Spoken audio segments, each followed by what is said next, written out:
आइए कुछ पल के लिए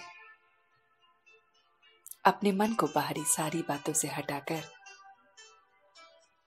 अपने ऊपर केंद्रित करते हैं। कुछ पल के लिए अपने को अपने आप से ही जोड़ते हैं। ये जो हमारी जर्नी है, ये सेल्फ अवेयरनेस की जर्नी है। मैं स्वयं को स्वयं के प्रति ही जोड़ रही हूं।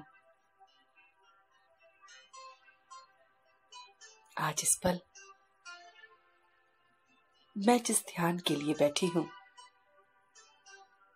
वो बहुत ही महत्वपूर्ण ध्यान की बात है।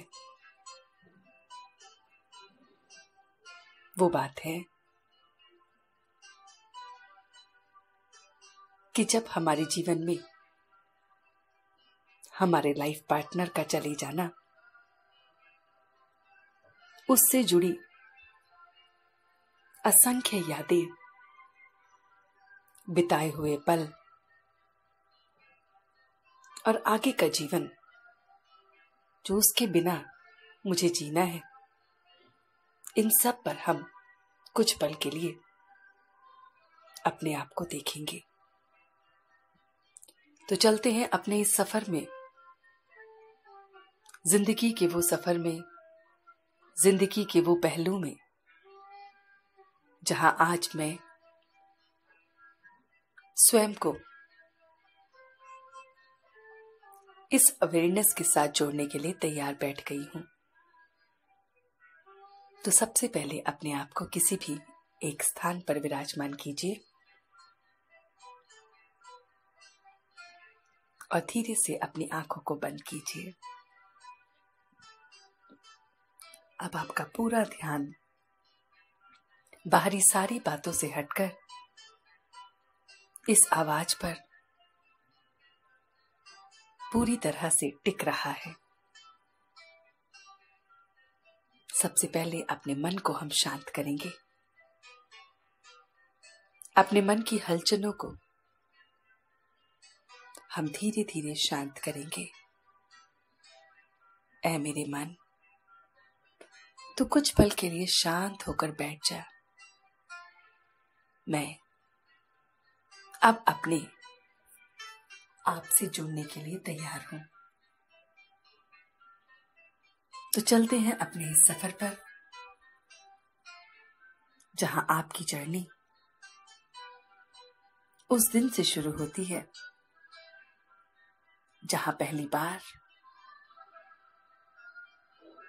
आपको ये संकेत, ये मैसेज मिलता है कि आपका विवाह इस व्यक्ति के साथ तय हुआ है। वहां से आपकी जर्नी शुरू होकर यहां तक हम लेके चलेंगे। तो देखिए उस पल को कि किस तरह से उमंग और उत्साह के साथ ये मेरे जीवन का सफर शुरू हुआ था। मन के पर्दे पर उन बातों को लाइए, उस सीन को लाइए जहां से ये आपकी जर्नी शुरू हुई थी। उस दिन को, उस साल को अपने मन के पर्दे पर लाएं। कौन से दिन आपका विवाह तय हुआ था? वो कौन सा साल था? वो कौन से पल थे? अपनी उम्र को भी अपने मन के पर्दे पर लाएं कि आप कितनी छोटी थी। इन सब बातों को लेकर विवाह हो गया। घर गृहस्थी की जिम्मेवारियों में मुझे समय का पता ही नहीं चला। पहले स्वयं को संभालने वाली मैं अब अपने इस नए परिवार को संभालने लगी। उसके साथ साथ अपने पीहर को भी घड़ी घड़ी संभालने लगी। मेरी ये जीवन कहानी यहां से शुरू हुई। जीवन ने एक अलग रुख और मुख ले लिया। इस पूरे जीवन के सतर में बहुत सारे पल ऐसे आए जहां मुझे बहुत बहुत दिक्कतों का सामना करना पड़ा। बहुत सारी मुश्किलें आई, बहुत कुछ सुनने को मुझे लोगों से मिला।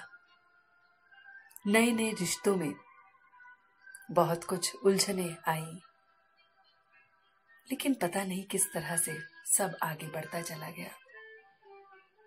दिन प्रतिदिन बीतते चले गए, पता नहीं चला ये गृहस्थी कैसी 1 से 2, 2 से 4 तक पहुंच गई।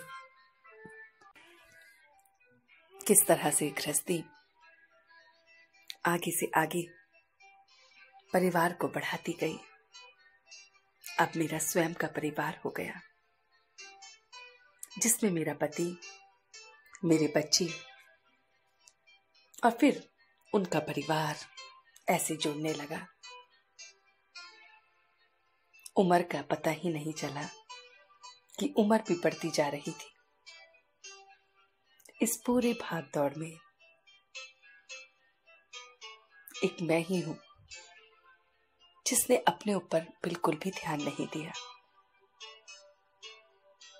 मैंने सर्व का ध्यान दिया, लेकिन स्वयं का ध्यान देना जैसे भूल गई। दुख तकलीफ आई, शारीरिक कष्ट आए, मगर जैसे उन सबको उस जवानी के जोश में छू मंतर करते हुए बस आगे बढ़ती गई, परिवार को संभालती गई। कभी ये भी नहीं सोचा कि ये मेरी लापरवाही, ये मेरा अभी का अपने ऊपर ध्यान न देना भविष्य में मुझे कैसा कर देगा। बस ये जर्नी आगे बढ़ती गई। बच्चे बड़े होते गए और हम सफर के साथ अब मेरी अंडरस्टैंडिंग कुछ हद तक बहुत बहुत मैच करने लगी। कुछ हद तक वो मुझे समझने लगे और मैं उन्हें समझने लगी। गृहस्थी की गाड़ी चलती गई, आगे बढ़ती गई और इस पूरे गृहस्थी के सफर में अब एक ऐसा सफर आया जहां पर बच्चों की शादियां भी हो गई। जिम्मेवारियों से मैं फारिग होती गई, लेकिन इसी बीच उस हमसफर ने जैसे साथ छोड़ दिया। उस पल को मैं आज भी याद रखती हूं, जैसे पलक झपकते की बात थी।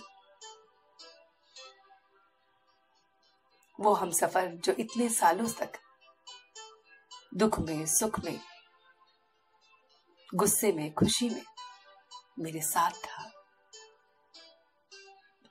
अब जैसे एकदम कहीं गायब हो गया। इन पलकों के आगे से जैसे छूमंतर हो गया। पलक झपकते ही वो ही घर, वही लोग, वही संबंधी सब बदल गए। पलक झपकते जैसे सारी जिम्मेवारियां एकदम मेरे कंधों पर आ गई। वो निश्चितता की जीवन जो मैं उनके साथ जीती थी, आज उसका बोझ एकदम इन कंधों पर मुझे महसूस होने लगा। वो मेरी छोटी सी छोटी जिद, वो मेरी छोटी सी छोटी बातों को नजरअंदाज करके पूरी कर देना, शांति से, कभी गुस्से में, वो सारा कुछ जैसे खत्म हो गया। और अब मैं इस मुकाम पर, इस पड़ाव पर आ गई जहां पर कहने को सब मेरे साथ है, लेकिन मेरा वो हमसफर मेरे साथ नहीं है। आज भी अगर मैं उसके साथ अपने बीते हुए पलों को देखूं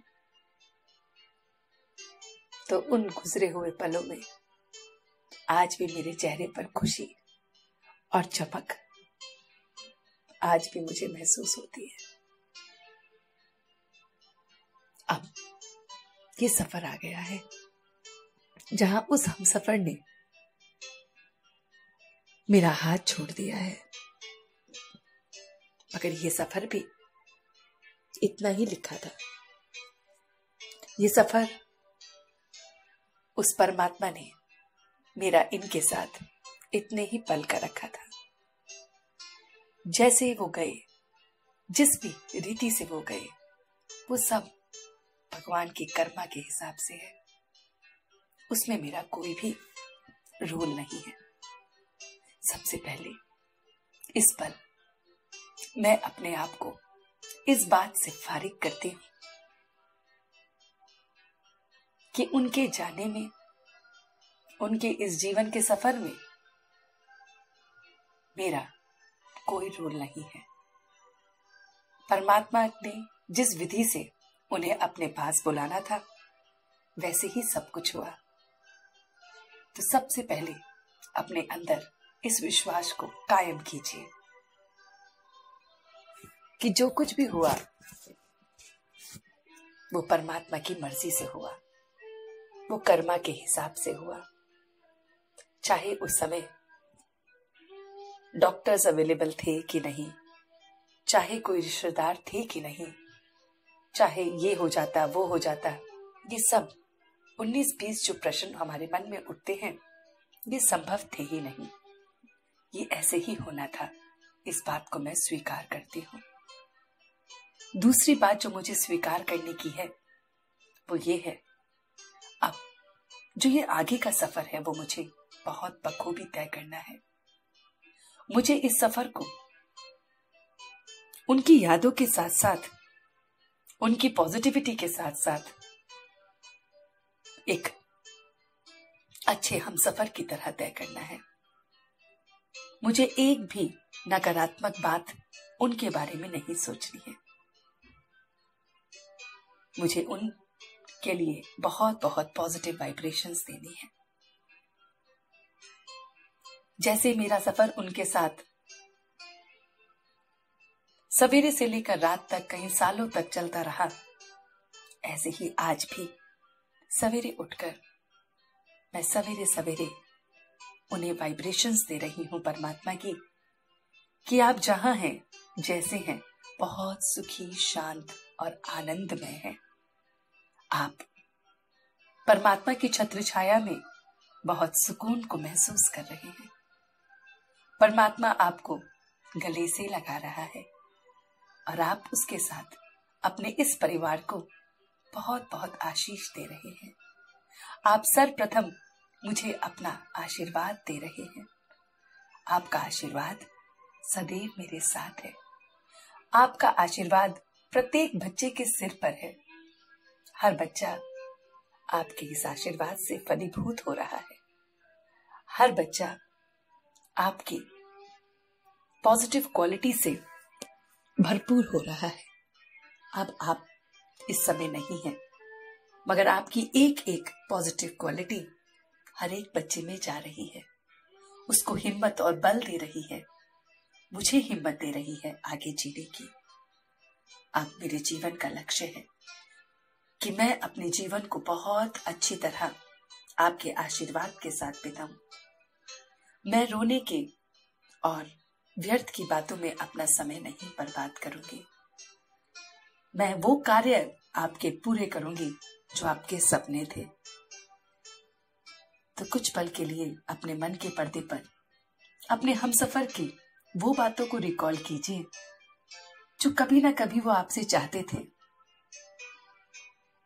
और वो जो आपको उस समय शायद पूरा करना संभव नहीं था, लेकिन अब वो पल आया है जो अपने हमसफर की वो इच्छाओं को पूरी कीजिए। जैसे उन्हें दान पुण्य करना अच्छा लगता था, कहीं पर घूमना फिरना अच्छा लगता था, जिन जिन से मिलना जुलना अच्छा लगता था, अपने रिश्तेदारों में जिनके साथ उनकी बातचीत अच्छी थी, उन सब बातों को रिकॉल कीजिए।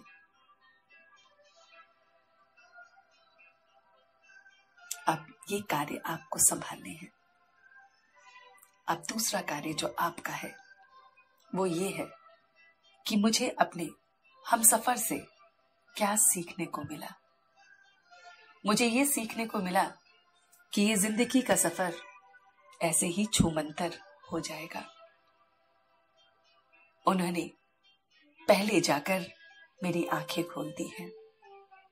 मैं किस तरह से जाना चाहती हूं, किस तरह से इस दुनिया से जाएं, उसके लिए क्या क्या कार्य मेरे शेष हैं, उन सब कार्य को अब अपने मन के पर्दे पर लाइए। आप जो कुछ करना चाहती थी, ऐसे ऐसे कार्य जो आपके अधूरे रह गए हैं, जो आप बचपन से लेकर अब तक कहीं ना कहीं मन के पर्दे पर सोच रही थी कि मैं करती तो ये होता, उन सब कार्य को अपने मन के पर्दे पर लाए। चाहे वो गरीब बच्चों की मदद करना है, चाहे वो किसी को किसी तरह से मदद करने की इच्छा है,